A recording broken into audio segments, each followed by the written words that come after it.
Welcome to the Stafford Education Masterclass Live. Hello, everybody. Today we've got a fantastic technique to share with you. Me and James have just been talking about this timeless method and how it can look really fashionable, even though it tends to always be thought of as unfashionable. But James is going to be here today to talk you all through it, and I'm going to host James as well as you guys today. As always, guys, please feel free to ask lots of questions, any questions that pop into your head. Without further ado, I'm going to introduce you to the man himself, one of our very special staffs, Mr. James Atkinson. Good morning, Lee. Welcome, everybody. Thank you very much for having me today. As Lee had just mentioned, we are doing what is perceptively a bit of an old-fashioned technique today, but I'm going to show you how important this technique is to know and how you can bring it bang up to date, and why a technique like this is really, really important to have in your toolkit, because the more tools in the toolkit, well, the more potential you have to earn money. And that's what we're all here for at the end of the day. We're here to pay the bills. So I want to thank everybody who has taken the time and made the effort to be here right now and scheduled your day differently and booked this out weeks ago and not gone off to your class or whatever you're doing to be here to absorb this information with us. And I also, just quick now, I really like the new intro, Lee. Got to say, like the new intro. Don't know if anybody noticed that. Like the new music. It might not be new to you, but it's new to me. Was it new to you, James? I haven't seen that one yet. Right. Timed beautifully, cut lovely, loved it. It was great. So I'm going to get on with the technique really quickly, but what I want to do is I just want to spend a minute to get you in the right frame of mind, because it would be fair to say that it's sometimes difficult to concentrate on something when you're sitting in a room, especially when you're not here actually in the room physically learning. And so what I like to do is just take a minute to change to state change, because we're in this kind of state. We've just spent the last 4 or 5, 6 hours, 7 hours, depending on how long ago you got up, being busy. And now we're here, or not being busy, which can be even worse. And you could be cathartic and lethargic and not really want to listen or want to absorb any of this information. And you've been told you need to be here because someone's going to question on it later. So let's try and change the state of mind that we're in. And the way we're going to do that is through breathing. It's really simple. Everyone can join in. And what we'll need to do is close your eyes. The first thing you need to do is close your eyes. Just close your eyes. Don't worry about it. No one's looking. Just close your eyes. And now you've got your eyes closed, you can start to think about how you breathe. Don't think about anything else. Just listen to your own breath, whether it be fast or slow. Whatever your breath is like, that's your personal breathing pattern. And we're never going to change that. And we don't want to change that. Somebody else's responsibility to go and change the way you breathe. All I'm going to do is make you aware of how you breathe. So we're going to take a few breaths in now, and then we're going to sort of big breath in. So we're going to hold it on 1 for this time. So we can go in for 1 and blow out for 1. Nice and easy. Just nice in and out. Good job. And then we're going to go in for 2. 1, 2. Lovely stuff. And out for 2. Good job. And then we're going to go in for 3 and out for 3. Nice work. And then we're going to drop back down to 2 and out again. And we're going to go down to 1. And now don't open your eyes. Just keep your eyes closed. Stay in the moment for a second. Start to listen to your own breathing again. Just try and center yourself in your own breathing. Don't listen to anything around you. Don't be distracted by what's in your environment, and open your eyes. Great stuff, guys. Well, I hope that has taken you to another place for a little minute so you can concentrate on this fantastic technique. As we said previously, Lee and I had been discussing the value of this technique prior to being on air with you guys. And I think it's a really underestimated and underrated technique. I'm going to show you a slight variation on maybe what you've done previously. So we've got 1 vertical roller in the side here. We've got a kind of brickwork-esque thing going on at the top, which we've got 2 on the kind of through the parting section. And then we've got 1 in the center, 1 in the center, 1 in the center. And then I'm going to put 1 in the middle back here. And then we're going to work our way back round to the side. Now, the big kind of thing about these techniques really is dressing them out and the size of your sections. So I think sometimes get a little bit carried away, especially if you want to make these techniques look contemporary. The sections get too small. Okay, they get too small, too fiddly. a lot of tutors might tell you to cut this section in half. It's nearly 3 inches in depth. But the reality is that we want to create a bit of a softer look. We're not trying to create a really curly curl, and it will still hold. It will still hold really, really well. In fact, I'll show you how well this will hold in just a second when I show you my finished result, which is just over here. And the finished result is where it's at for me, teaching you guys how to dress this technique out. Just want to say hello to a few people who have joined us. So we've got Jamie Lee, thanks for joining us. Lisa Lewis, hello. Lisa's a regular on my YouTube lives, so thank you for joining us, Lisa. We've got Laura, Bon, Amber, and we've got Sam, Anna, Olivia, Anna again, and Amelia. Thank you very much. If there's anybody else that's with us who can comment in the comment section, please throw it on the comment section right now. Always like to know who's with us, who's joining, who's made the effort to spend some time with us today. So, quick question before you go on, buddy. I mean, them sections that you've done are incredibly neat. You know, how important is it to get it that clean and neat like you've got it there? Well, I think like all LSE techniques, Lee, there is a rhyme, a reason, and a method for everything. And getting, you know, nice, neat, clean sections into the hair really just amplifies how neat, clean, and beautiful the end result will be. Because, you know, I've got a clear vision here of where I'm going to go with my technique. I've taken a center parting to start this technique. In fact, if I try and get this head up, there we go. I took a center parting to start this technique, which stopped at the highest point of the head. I then traveled down towards the back of the ear. And this gave me 2 rectangle sections on either side. And then what I did was then I took that rectangle section and through the parietal ridge, through the side of the head here, I drew a line to create 2 subsections.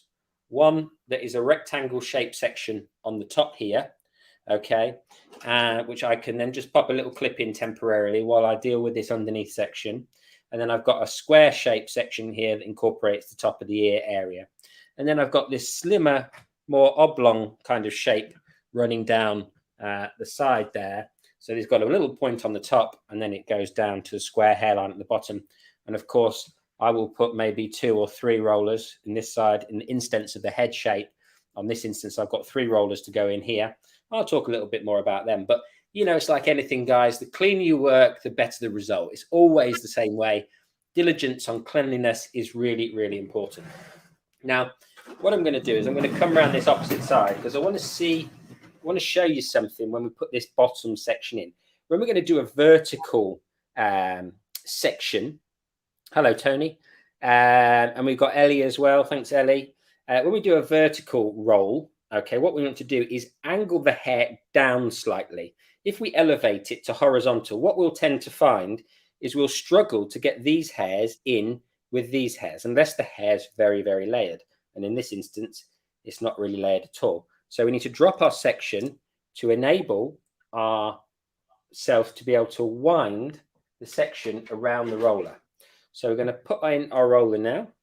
We're going to come through to the end. And we're still, even if we drop our section angled down, we're still going to have some shorter bits at the bottom here. I don't know if you can see that clearly, but we've got some shorter bits at the bottom.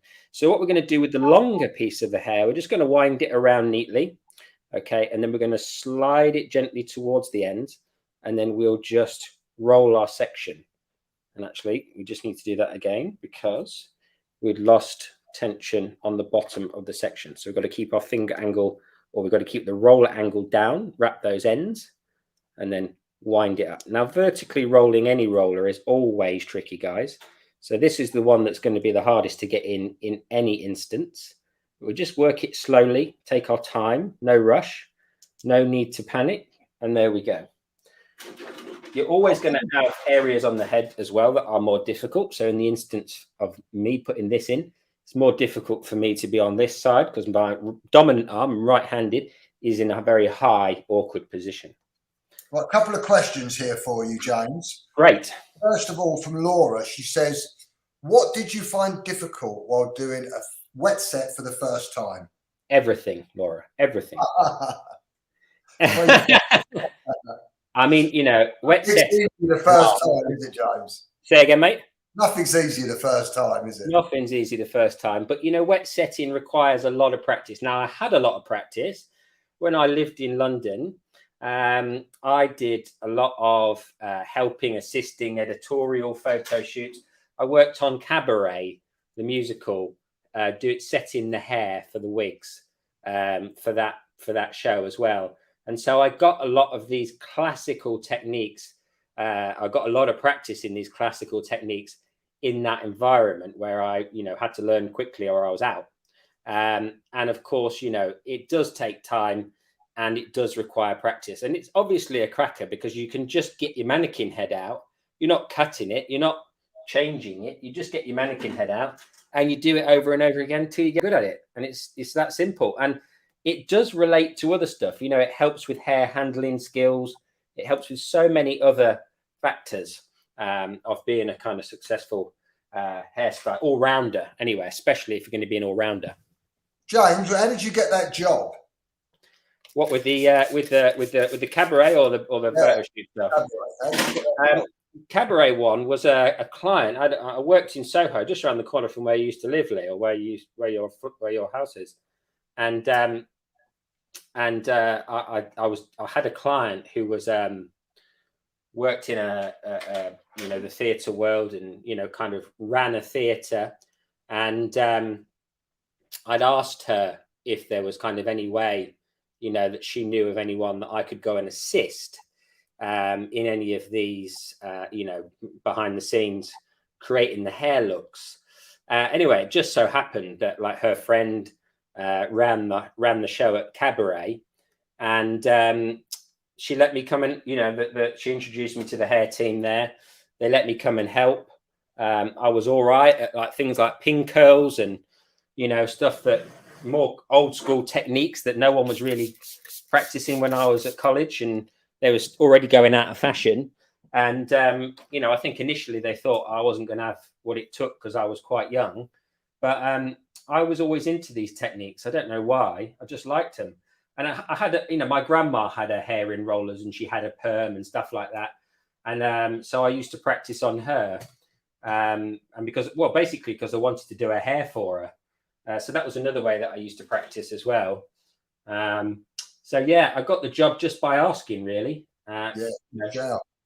And Anna says, what occasion would you normally use a wet set for? Well, it would be when I want the hair to last a really long time, Anna. Use a wet set when I want the hair to be like rock solid for hours, if not days. And I don't want the hair to fall out. So, like, let's say I don't do it anymore, but let's say I was going to do a wedding hair, I would wet set a wedding hair every time. I know that these days, a lot of guys are using tongs and straighteners and stuff like that. But if I was going to do wedding hair, I would go down the wet set route every time a coconut, because I know then that foundation to my upstyle is going to be rock solid, and my upstyle is going to last all day because I put those foundations in the beginning. And I think, and even then when they take their hair down, say at night, and they, get a few sherries down them and they start taking all the pins out, and, then they still got this lovely bouncy thing going on that looks like a bouncy blow dry. Whereas if you haven't got that foundational work in there, then when they take all their pins out, their hair can look like a 2 and 8, which is a state. I knew that, mate. I knew you knew that. It was just for everybody else. I knew what an East End boy like you was going to be. Slang, of course. That's all my brother does, is talking Cockney rhyming slang. Emilia says, apart from weddings aside, are they popular in the salons, wet sets?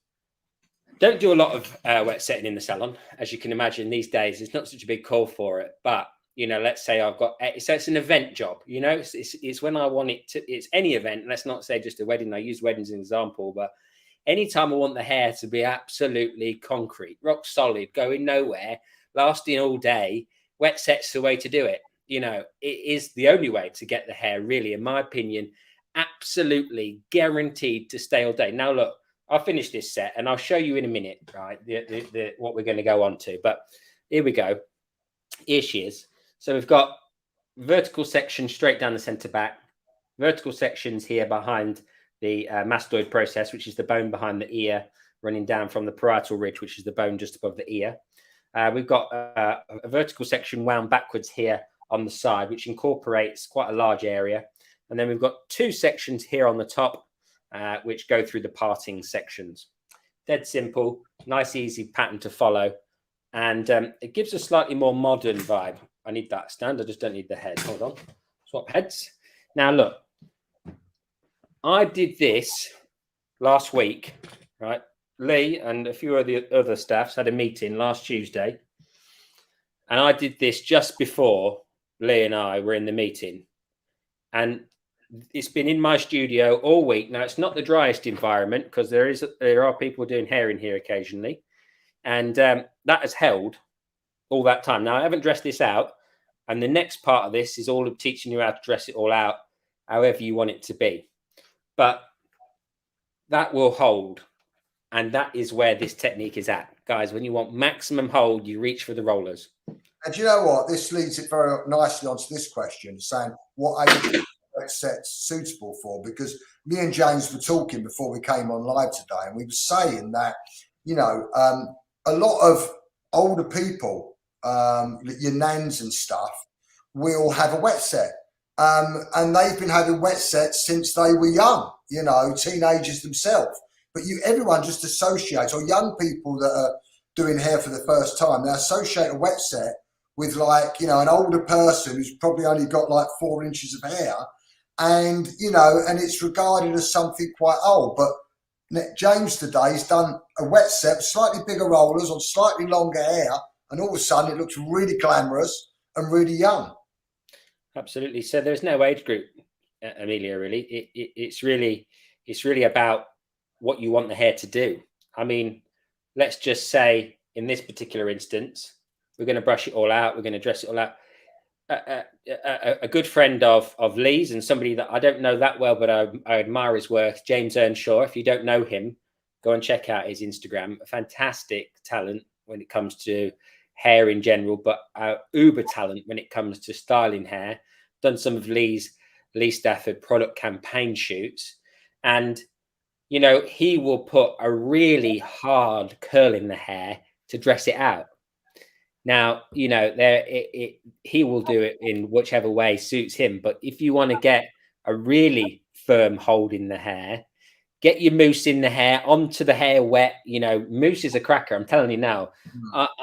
But the alternative, or for a more modern vibe, which I've done with this, is sea salt spray. I put sea salt spray onto the hair wet, okay? And then I've put my rollers in, let it dry, and it's got sea salt spray in there to create that modern texture that we don't necessarily get from, you know, using more old-fashioned products. But don't get me wrong, if I want it to be like absolute concrete, then I would have gone in with the mousse. And what you mean by concrete is not the way it feels, it's by the strength it's got in the hold, right, James? Strength in the hold, exactly there. Yeah, thanks for translating that to something a bit more straightforward. Yeah, it's just about creating maximum hold in the hair. So it's not going to feel like concrete, not like gel, but it's going to hold like concrete will as a fabric. What was that question that popped up there, Lee? We've got how long does a wet set last for? Well, I mean, me and James are also talking, and you guys, probably a lot of you guys are far too young to remember any of this, but my nan used to go to sleep with rollers in her hair. Can you imagine going to sleep with a head full of rollers and a hairnet and pins? And that's what they used to do back then. And it would literally last the whole week, wouldn't it? Absolutely. Absolutely. Yeah. It's insane to think about it, but it did. You know, they did. It was totally a thing to do. Now, I'm just going to let you into a little secret here. This is a hot tip, guys, that I really, really, you know, wanted to share with you. Now, if we take this out as is, you can see it's really, you can see how curly that is. I mean, that's insane. You know, we do need to brush it out, but here's a great tip. Get your hair dryer, get a small round brush and blow dry the section. Now, it's dry as a bone. It's dry as a bone. It's not There's absolutely no moisture in this whatsoever.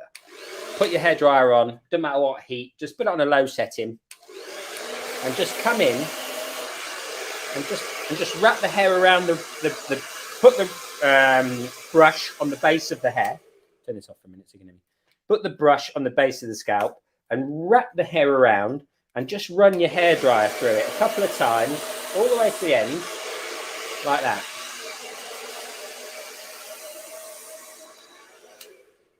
And then just take it out. Run your brush through it like that. And you can see it's relaxed it a bit. Do you see that? And it's got a bit of shine on it as well. Yeah, that's right. Yes, it's given a bit of shine, a little bit of bounce. And then it's taken the product cast off the hair. The hair here looks quite producty. Now, if you do it this way, you've got a couple of choices how you brush this out now. So I'm going to show you both ways in just a second. So what we're going to do, take our roller out. I'll show you how boingy it is. It's really boingy. Look, it will sit all the way up there. Okay. And then we come in, get our brush, run the brush through, wrap it around the root area, and then just come up all the way up to the ends. That's it. Wrap it round, wind it down. And again, one more time for luck. And then we just create that. Here we go. I'll have to lift her up now because the old just a softer curl now than it was previously. Great tip that, James. Well, I stole these from the West End, so I can't own them, but I love them. What is that? What is it? What does they say? What does Picasso say? A good artist copies, a great artist steals. So we wrap that round.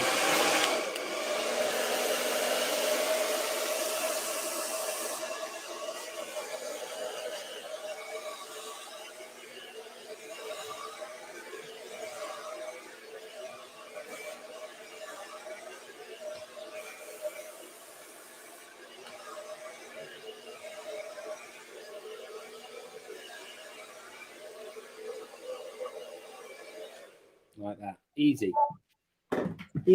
Right then. So now for the fun bit, the bit that I like the most, dressing it all out. A few options, but my favorite is the old wide tooth comb. Cracking product. If you haven't got a massive wide tooth comb in your kit, you're missing something.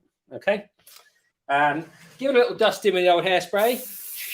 You know, nice and easy. Don't go overboard. You can always build on hairspray, but you can't take it away. Any questions, Lee? Sam just said already it's a great way of modernising the wet set. Yes, good. Nice one. And Lisa says, when the rollers are drying, would you dry it under a hood or can you do it with a hairdryer? You can do it with a hairdryer. Now, and this is a really good tip, everybody. I actually probably should have mentioned this before we got to this point, but it slipped my mind. I've got it right in front of me. This is what I dried my wet set with. So I just held it on and worked it around. Now this has got like a metal mesh on the front, but you can use a bag, a hood dryer, you know what, anything to give it a little bit of heat, to get the heat through the rollers to dry it, make sure you're drying the inside of the section too. Obviously, if you are doing a wet set and you're using that little hair dryer tip that I just showed you, it does give you a second chance to make sure that it's 100% dry before you move on. It works better, obviously, on longer hair types. You know, if it's super short, if you wet set something that's like ear length, it can be a little tricky to go back in with a round brush, but it's not impossible. But I mean, I use that to dry it with, and that works really well because that mesh at the front heats up, and then that will ultimately create more speed for drying. But that's it, really. That's you know, hood dryers. You can get those ones as well that you can stick on a hairdryer. It looks like an elephant's. I like them. You know, pop it over the top. I've got one in my session bag that when I'm going away and I've got, you know, got to go and do something else. Stick it over the top, bash a hairdryer on it, go and do something else, come back, job done, blow dry it all out, game on. Yeah. So dressing out, okay. Now we're going to go with a bit more of a modern vibe here. We're going to go in with our comb, and a bit like you might see on Instagram now. You know, lots of people coming in, GHDs, you know, loving life, curling to death. and then coming in with a comb. We're going to flip this. Actually, we're going to flip it over, create a bit more interest, a bit more life in at the old root area there, and we're going to create a very, very simple curl in the hair by brushing it out like this, and it's going to be super easy to do. So James, what would be the difference between using a wide tooth comb or using like a Mason and Pearson brush? Great question. We've got a brush like that here. I'm going to go into that in just a second, Lee. Thank you very much. Oh, sorry, I jumped the gun there, mate. That's all right, mate. Don't worry. So we're going to style it like this to start with, and then we can just work it out however much. You brush it out as much as you like, because you've got all of that curl in there, and it will retain the curl for days. So you can go to town on dressing it out, and you don't lose any of that curl because it's there. It's rock solid. It's in the hair, and it's really important that you kind of have that sometimes in some people's hair. Like another example of when you might use a wet set is if someone's got hair that's really difficult to curl, and they say, "Oh, my hair doesn't hold a curl." No, it won't hold a curl. Not me.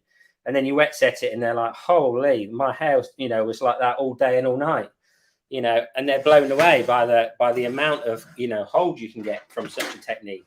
So that's when if someone's got fine straight hair that doesn't really curl, then go in with that wet set technique and give it the old welly, and there you go. That's a kind of brushed out with a comb jobby, and it gives a softer vibe than what we're about to do with this, which is going to give us a bit more of a classic feel. And would you go in and use products with that, James, afterwards? What sort of products would you use? Afterwards, yeah, you could put a bit of old oil or serum on the ends, bit of hairspray. I dusted it with a bit of hairspray before we got on air here. But yeah, hairspray to kind of go through it, make sure that you've got that curl retention. Bit of oil on the ends wouldn't go amiss to kind of smooth it all out and get it into position. So yeah, products are important, but I don't like to overload product.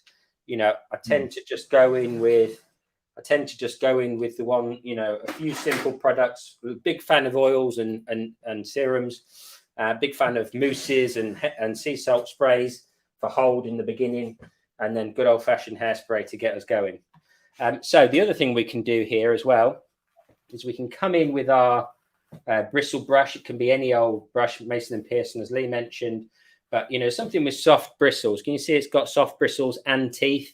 This is by Hercules, which is a fine boar hair brush, and we can come through and we can kind of individually brush out here now the individual pieces of hair and really start to form it. I prefer this way over kind of the more free using a comb. We can also come in as well as we work through the sections and back comb and pad out the old root area. So I'll show you how to go about that in just a second. What you need to do, get your section. If you brush it up like this, you tend to get a more fluffy texture on the hair. And if you brush it down like that, you tend to get more definition. Did you see that? I'll show you again. So you've got more definition by brushing down, right? But if we get our section and we brush it up, yeah, we get fluffier texture. Nice. Depending on what you want. Yeah. Okay. I like fluffy, so I'm going up. I like the fluffy. I like the fluffy too. And then I'm going to come in at the root area, and we're just going to pad the root down, and then we're going to go up. So we've got a little bit of padding at the root area here. Then we can kind of spread out our root area there, and we can start to cover up our roller marks, which is a nice little trick as well. Okay, so we're going to come in. We're going to get our section. We're going to elevate it up, brush it out, lift our section up, come in, pad the root area, lift it up, and then just push it into shape. And if you've got a piece of hair that's doing a rogue thing you don't want it to do, then get hold of it and put it where you want it. Hair's about kind of looking at it visually, assessing what you like, what you don't like, which bits you're going to keep, which bits you're going to change. Do I like that bit of hair? Not really. Is it playing up? Yes, it is. But that's part of the course. You just have to work out how to make it work. Not everything's going to be bang on the money, as soon as you stick a brush in it. You've got to spend a bit of time, a few minutes working out how to make the best of what you've got. And if you've got the kind of nice strong curl in the hair, you can then kind of manipulate it a bit more, make it a little bit more stylized as you want to. So I'm going to go work through these sections now. And obviously, if you're doing this in full time, full-time speed, if you want, then it can be nice and quick, nice and easy. Get the old comb in there, get the old brush in there, and then just come up. So how much would you say, how important would you say is the brushing out compared to the actual setting? Well, if your wet set's no good, then your wet set's pointless. Does that make sense? So your wet set is paramount. But if you really want these techniques to be stand out, and you want to stand out from the crowd, whatever you're doing, whether it be, if you go into editorial, commercial, in salon, doesn't matter. The brushing out phase is mega important because it does set you apart. So guys, you'll all be aware of the refining phase of a haircut. Yeah. That is like absolutely golden. It's so important because it sets you apart from everybody else around you, sets you apart from the woman down the road, from your colleagues around you, and it personalizes your cutting technique to be your style. This is not dissimilar to that, guys. This is about creating something that is akin to what you like to see on people. And it's interesting, if you've got an opinion, if you've got a way of doing something, quite often people will just let you do whatever you want. You don't have to pander to their ideas anymore. You can do whatever you want and they'll go with it because you've kind of adopted a style. Coloring these days as well, the refining phase of coloring now is toning. When we come in, we do root stretch, root smudge, root shadow, you name it. That is the phase of the whole technique that is the most kind of sets you apart. How you decide to manipulate that lightning service that you've kind of decided to do for your client, or to kind of hit a technique on the head. That is where this is at. This is the same vein, standing out from the crowd.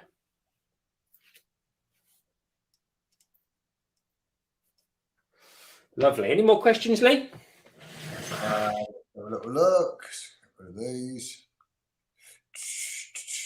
Any more questions, guys? What questions? If you've got any questions, let me know. If it's even just any hair-related questions, love to hear them. Always, always, always up for helping you guys, get started in your career in any which way, or elevating wherever you are in your career right now to the next level. That's really, one of my big passions in life, helping people elevate themselves in their careers. I know Lee shares that passion with me. So I'm curious if anyone's seen the new website, Lee Stafford World. If you've seen the purpose campaign, have you seen the 2 little clips we've got on Lee Stafford World that has got the John Frieda interview and the James Earnshaw interview, who James was talking about earlier.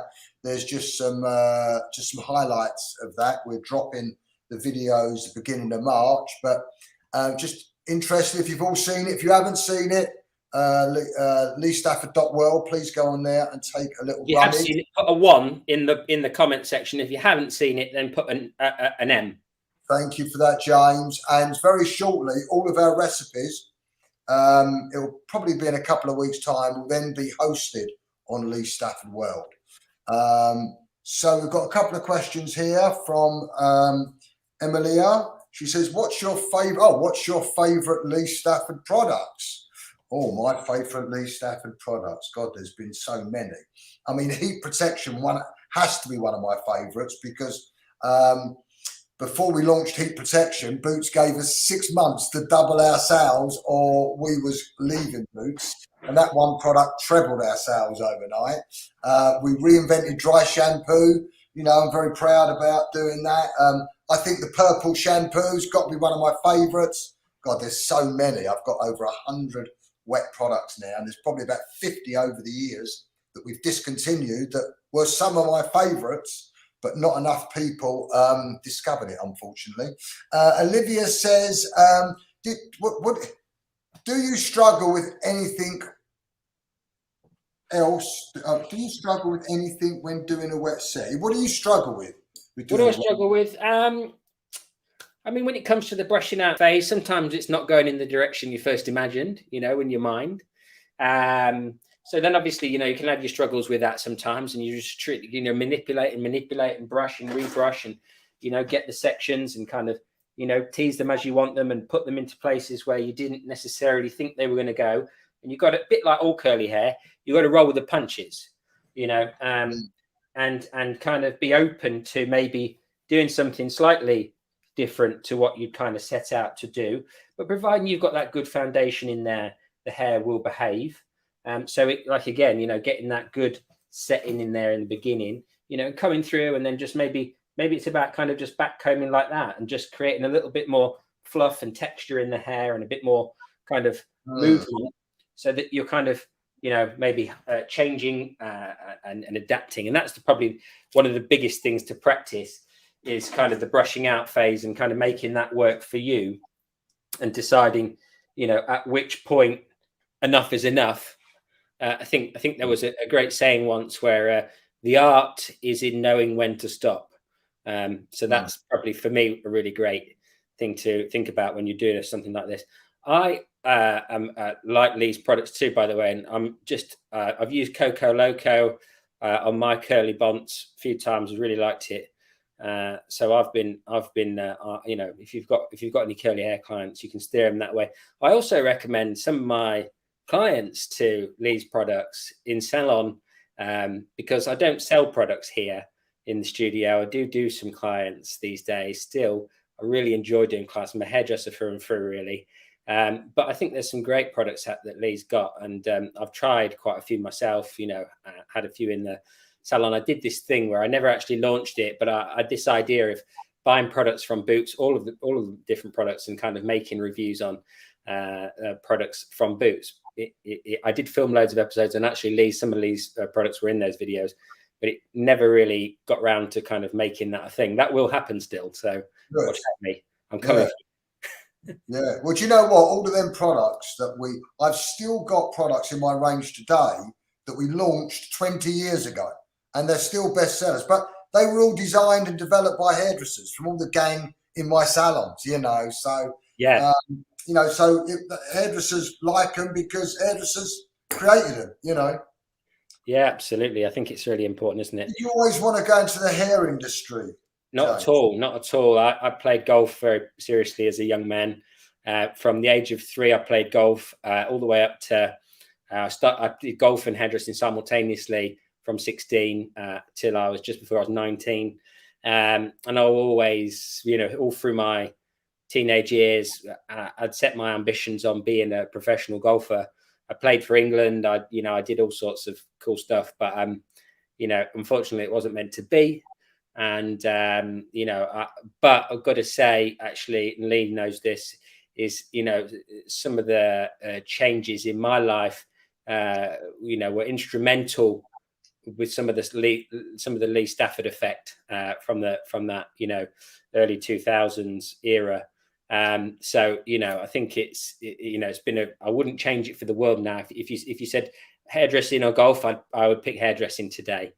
So any young people out there now, all our students that are watching this, they're struggling, you know, because let's face it, when you're learning, it can be, you know, quite a challenge and a struggle at times, can't it?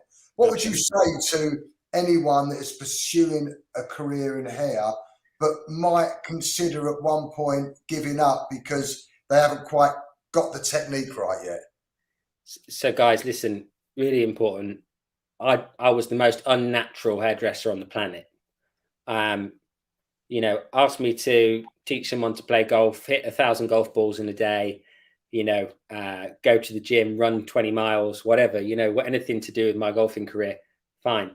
Ask me to pick up a brush and blow dry someone's hair. I couldn't even tell you where to, you know, how it all started. Well, I know how it all started, but it just wasn't that, you know, I wasn't that in tune with it all. And, you know, I did consider giving up, because remember, I had a budding golf career running in tandem for 2 years that was always a threat to being a hairdresser, because obviously if the golf started to take off, I'd have dropped the hairdressing probably.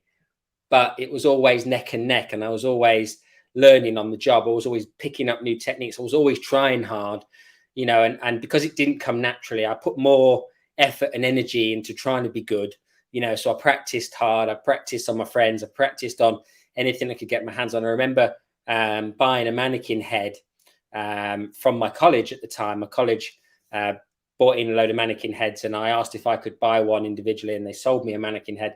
And I had that mannequin head at home, and I practiced blow drying and plaiting and wet setting so I could pass my MVQ, because I was useless. I really was. It was so hard in the beginning.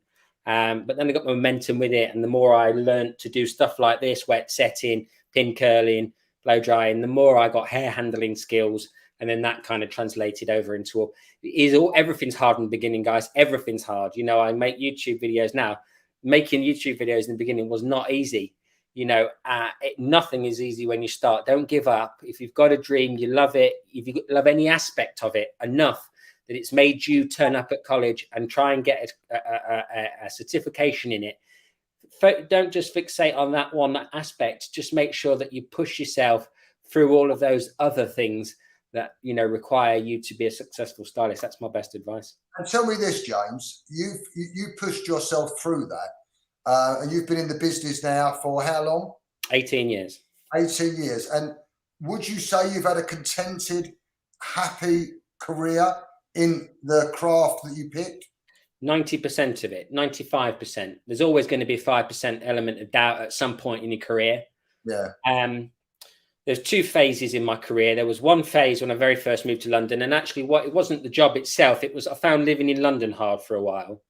And then I nearly joined the Marines, and then I nearly joined the paratroopers, you know, because they've always been, you know, hands-on, you know, physical guy, sport, you know, lots of running, lots of gym. And I also nearly joined the police as well, because my dad said, please don't join the armed forces, son. I don't want to lose you. And so I nearly joined the police, and there was that phase of my life, but it wasn't really about hair. It was about living in London. And hard times I had sometimes with that. And then there's a second phase where I got really good at triathlon, and I became competitive at triathlon, ultra long distance triathlon. And I changed my tact for a while, and I put a lot of energy, effort and time into becoming really good triathlete, and kind of sidelined my progression in hairdressing. But it was an injury caused by my now eldest son that kind of rediverted my attentions back onto my career. And actually that was back in 27, well, no, probably the beginning to end of 2015, 2016. I would probably say I've been rejuvenated since then. I've been back on it, and you know, I can honestly say I probably joined Lee at a similar time to that, probably 2016, 2017. I became a Redkin artist, and my career has gone up and up and up ever since that point. So I can thank my son for dropping a can of Heinz baked beans on my foot, fracturing my foot, and ruining my then career as a triathlete. Every cloud. We've got to just run a quick competition. I'm giving away a goodie box of Lee Stafford products, and I want someone to give me the number of the amount of Big Tens that our college trainers have received. And for those of you that don't know what a Big Ten is, when a college trainer can replicate and produce any recipe as good as what I do in the videos, or as good as what James doing on the lives, they get a Big Ten in that recipe. And just so you know, we've had 13% referral rates on our Big Tens, which means 13% of the time it's gone back to the college trainers to say, didn't quite hit it this time, give it another go. So you don't just turn up to get a Big Ten, you really have to hit it. All the Big Tens are marked by STAFs like James. Two simple things. Did you follow the steps of the recipe to the T? Did you get the same benchmark? How many Big Tens have we given out to our college trainers throughout the Lee Stafford Education Network? That's the question for a goodie box of products this week. Like it. Super. I know the answer, guys. So anyone on DM? No, I'm joking. I was in the meeting last week when he told the answer to that. So I'll take any bribes. Bribes are fine. What's my favourite style to do? Lisa said. What's my favourite style? Probably a bob. Love a bob. Who doesn't love a bob? Just timeless, isn't it? Classic. No, you can't go back on that. And then Bon was asking about COVID-19 impact on your salon business. What is your strategy to overcome for COVID-19? Lee, does COVID-19 affect the positivity, negativity on your product market? Well, I'll let Lee take that, and then I'll give you my answer. How's it affected your business, Lee? How's it affected my business? Well, I mean, when COVID first hit, the first 2 weeks, product sales went down by 80%. So quite dramatically. But, you know, my products are sold in Boots, which was one of the few stores that was open the whole time through the pandemic. And my products are sold online. So they did not sell nowhere near as well as what they did pre-pandemic, but the sales were still pretty good. I was surprised at how okay the sales were. We wasn't one of them companies that actually done better through the pandemic. We didn't. Our sales went down, but I was one of the lucky ones. There's a lot of people out there that, you know, their income switch just got turned completely off. You know, and if you've got a mortgage and you've got, you know, and you can imagine you just not only being switched off, it's switched off, but you've still got to pay for the rent and rates in your property and the rent and rates in your house that you're living in. So some people had it very, very hard. Me personally, it went down 80% to begin with, but then it came right up, not as much as what it normally is, but I was wiping my brow. So I was one of the lucky ones.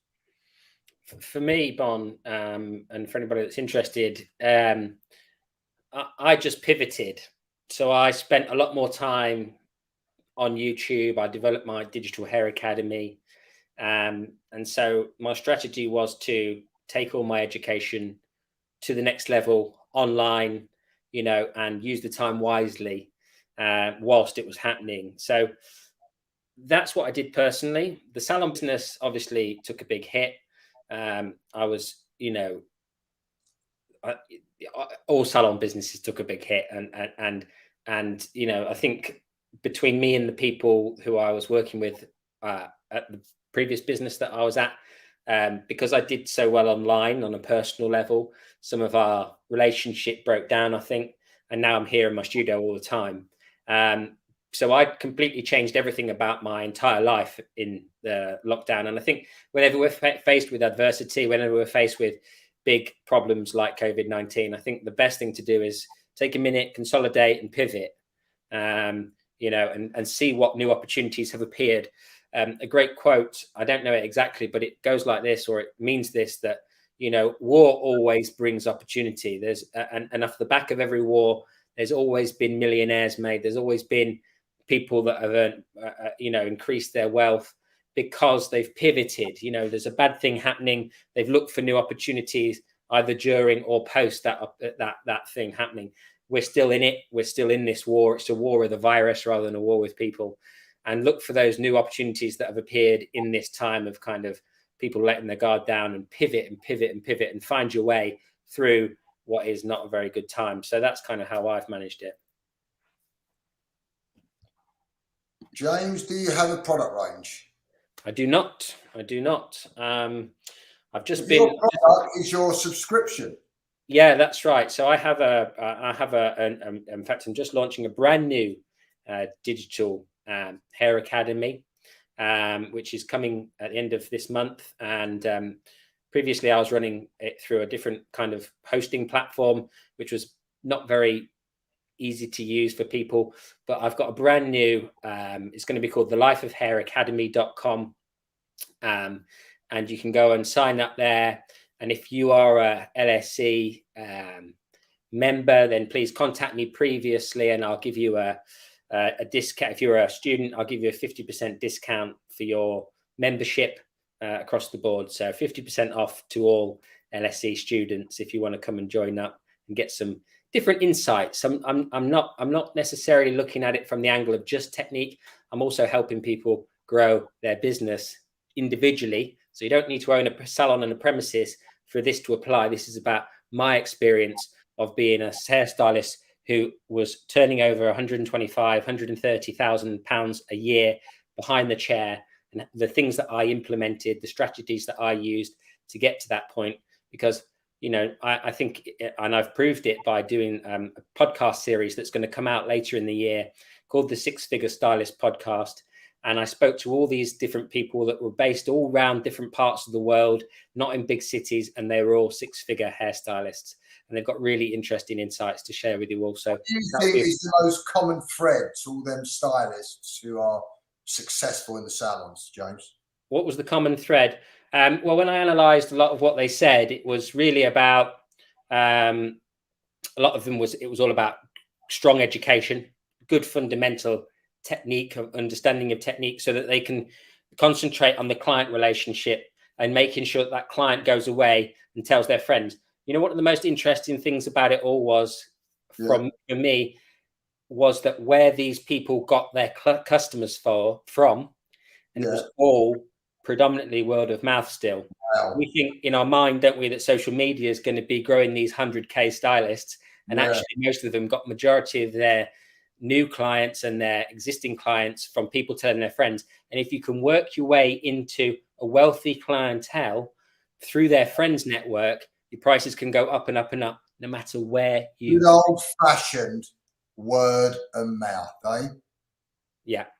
Wherever you live, guys, truly, you can be that, because people will travel to you when you've got that reputation. What you're saying is, James, if you can deliver a great service and deliver hair that, you know, people want, your consultation strong, you know, you haven't necessarily got to be the best hairdresser, but you deliver what they want and you give a great service, word of mouth will build you a strong clientele.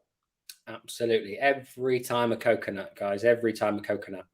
Yeah. Okay, so we've had a lot of numbers in there. And the person who has won is Lisa Lewis with 327, because we've actually got 1,800 Big Tens have been achieved by our college trainers throughout our network. That's right, 1,800. Unbelievable. Wow. So Lisa won the competition on my lives last time I ran a competition. She is she did the bloody lottery. Yeah, so do the lottery this week, Lisa. So just if you let me know where I need to send them products, Lisa, I'll get them off to you this week. Just to answer Tracy Richardson's question as well, how many wet sets do you do in a day/week? Not many, because, you know, it's not a technique. I don't do a lot of work these days where I need the hair to last a long time. So it was something that I just have in the bag when I need that extra hold, that extra maneuverability, extra malleability with the hair. So probably a good question: how many do I do a year? Probably half a dozen. Lisa's winning on pools as well. And on pools, yeah, I know. Telling you now, she's lady luck. Lisa. Lisa, I'm going to DM you later. Send me some lottery ticket numbers, please. No, congratulations, Lisa. Listen, that means that you're watching all of this education. So you deserve to win some prizes, because you are taking time out of your life to go on Paul's podcast. You're going on James' podcast. You're sitting here today and watching this. And that is the attitude of a winner, Lisa. So we'll see you at the top, all right? Superb. Right. Well, I guess that's it from me, guys, here today. And I just, again, want to thank everybody for joining in today. I always love doing these lives. I love being invited to these lives. It is always an honor and a pleasure to spend some time with you guys and hopefully help you elevate your hairdressing careers. I want to thank Lee for the opportunity, as always, and all of the members of the LSE team who make all of this happen. And I'll hopefully see you again pretty soon. Have a great week, guys. See you next week, next Monday, 2 p.m. Ciao, ciao. Bye.